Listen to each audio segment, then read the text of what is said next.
At this time of my 70th Jubilee, indeed, I am committed to truth and compelled to justice. This has been central to my Dominican vocation.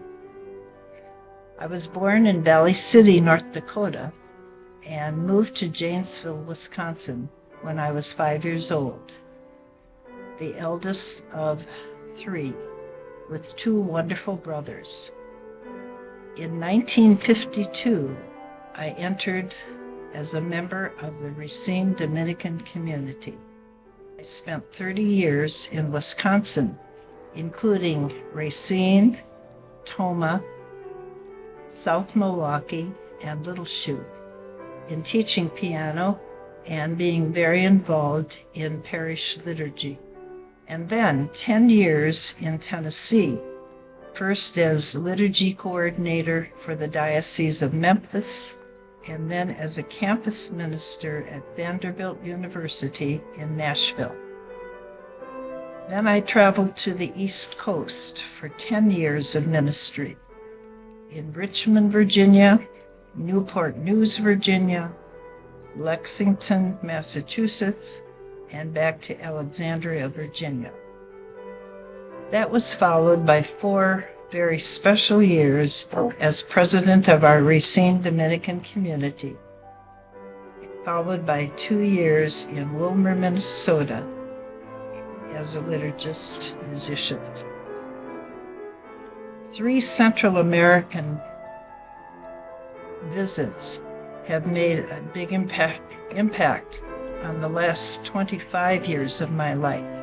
These were short visits, but very memorable.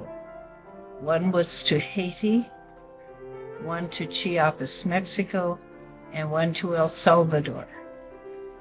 I left part of my heart in each of those places and have great respect for our sisters and brothers in those Central American countries, certainly telling us much about justice and peace issues. As I celebrate my 70th Jubilee, I am especially grateful for so many people. First of all, our wonderful executive team and all of their assistants, as well as all of our employees that are so very, very kind to every one of us.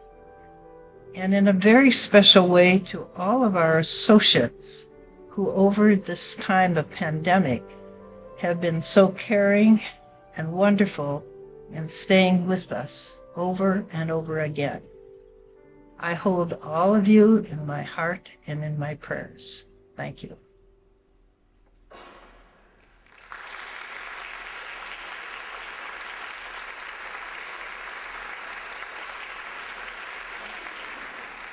This particular poem I wrote after I came back home to Siena Center after my years of ministry out and about. There are a few quotes in it that are used from the book, Women Who Run with the Wolves. Women Who Run with the Wolves. It's entitled, Come to the Water. Come home to the water. My heart leads me back to the water. It is time to sit down on the jetties for more conversation with God, to be more contemplative in my place.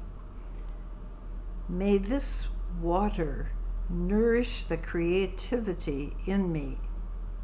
Creativity is a shape changer, dazzling spirit to be grasped and to be shared.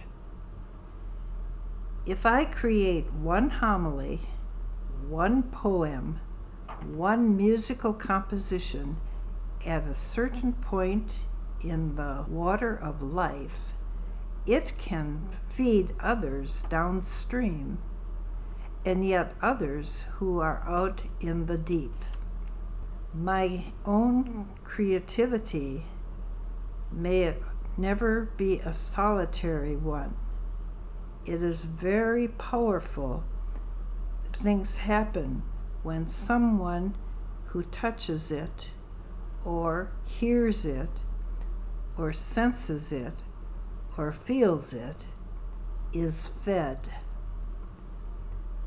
May I never forget that a single creative act has the potential to feed a continent.